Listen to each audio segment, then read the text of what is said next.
Chers amis, je tenais à vous souhaiter un très chaleureux Shabbat Shalom depuis Yerushalayim, Ira Kodesh, la ville sainte. Notre parashat Kitissa. Kitissa, lorsque tu compteras et Rosh Bnei Israël, la tête des enfants d'Israël, Lifkudehem, pour les dénombrer. Donc là, il y a l'ordonnance en fait de compter Bnei Israël. Chacun donnera martit à chacun un demi-cycle d'argent. Et comme ça, on pourra compter les Bnei Israël. Il y a un très beau chidouche dans le Midrash Tanchuma, qui dit comme ça, Kitissa et Rosh Bnei Israël, lorsque tu compteras la tête des Bnei Israël. C'est quoi la tête? La tête, c'est le début. Tu vas compter le début de chacun des noms des fils d'Israël, des fils de Yaakov, des 12 tribus. Lifkudehem, pour les dénombrer. Comme ça, tu connaîtras le nombre. Lorsque tu vas prendre la première lettre, donc le début de chacun des noms des Bnei Israël, des enfants d'Israël de Yaakov, donc les 12 tribus, tu pourras dénombrer le nombre des Juifs qu'il y a dans le peuple d'Israël. Effectivement, si je prends Rouven, la première lettre, c'est donc la tête, c'est Resh. Resh, ça vaut 200, ça vaut 200 000.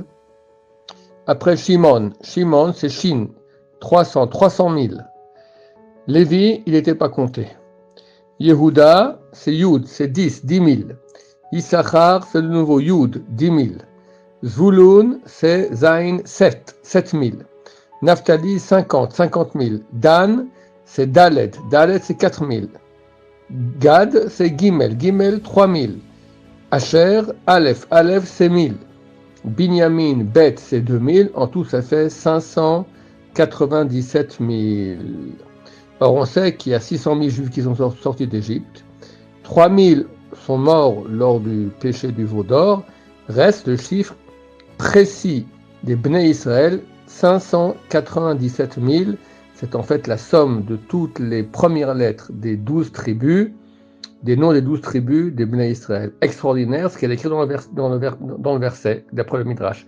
Kitissa, lorsque tu compteras être Rosh Bnei Israël, la tête des Bnei Israël, donc la première lettre, la tête c'est le début, Lifgudem, pour les dénombrer. Autre très beau chidouche de la paracha. Donc on parle dans la paracha du Shabbat. Il y a une Gemara dans le traité Brachot, page 14, qui dit que celui qui ne rêve pas pendant 7 jours, alors il est appelé Ra, il est appelé mauvais, mécréant. La question se pose des gens qui ne se souviennent pas, tout le monde rêve, mais beaucoup ne se souviennent pas de leur rêve. Il y a des années des fois. Alors pourquoi est-ce que le pauvre il serait appelé mécréant, Ra? C'est une question que pose le Gaon de Vilna. Et lui explique comme ça, il dit comme ça. Il dit en fait, tout ce monde, c'est un grand rêve. Chacun va investir, va commencer à travailler pour ci, pour ça, faire des études, un bac plus 6, un bac plus 7, tout pour arriver à toutes sortes de buts qui sont en fait un grand rêve. Parce qu'un jour, on finit sous terre, tout cela disparaît, reste une seule chose, à quel point tu as servi Dieu, à quel point tu as aimé Dieu, à quel point tu as fait ses mitzvot, à quel point tu as sanctifié le nom de Dieu dans ta vie. C'est ça ce qui nous reste pour l'éternité. Tout le reste, c'est un grand rêve. Maintenant, quelqu'un qui vit comme un bon juif, alors pendant les 6 jours de la semaine, il est occupé, il est dans le rêve. Il s'occupe, les affaires, gagner sa vie, etc.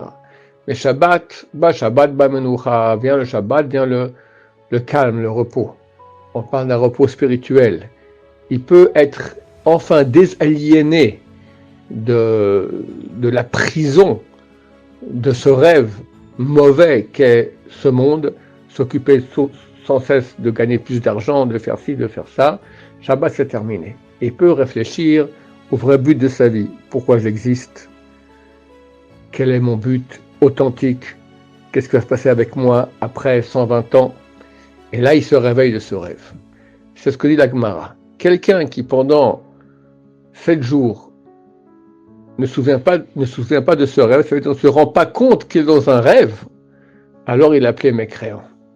Et celui qui, une fois tous les 7 jours, Shabbat, il comprend que les 6 jours qu'il a vécu, c'est un rêve, c'est un mauvais rêve, un cauchemar de devoir gagner sa vie, faire ci, faire ça, c'est complètement à côté de sa vie. il est dans l'erreur. Mais au moins Shabbat, il se réveille et il comprend qu'il y a une réalité autre qui est la vraie réalité, alors lui, ça va. Mais si même Shabbat, il continue à être dans le rêve, ça veut dire qu'il ne se rend pas compte qu'il rêve, d'accord? Alors ça veut dire que c'est quelqu'un qui maintenant 7 jours passent sans qu'il se rende compte qu'il rêve, il ne rêve pas. Alors lui, il appelait mes créants. Voilà, chers amis, très bientôt. J'aime pas donner des dates, on peut se tromper, on n'est pas des prophètes. Mais c'est écrit qu'au mois de Nissan, on a été sauvés. Au mois de Nissan, on va être sauvés. La date de Pessah est une date extrêmement propice. Ça nous laisse maintenant 7 semaines et 3 jours environ, si je me souviens bien, si je me calcule bien. Dans 7 semaines et 3 jours, c'est la Géoula, ben Hashem, Mashiach vient. Et on va sortir du rêve, du cauchemar de ce monde-ci pour rentrer dans la vraie réalité de la connaissance de Dieu. Il ne reste pas beaucoup de temps.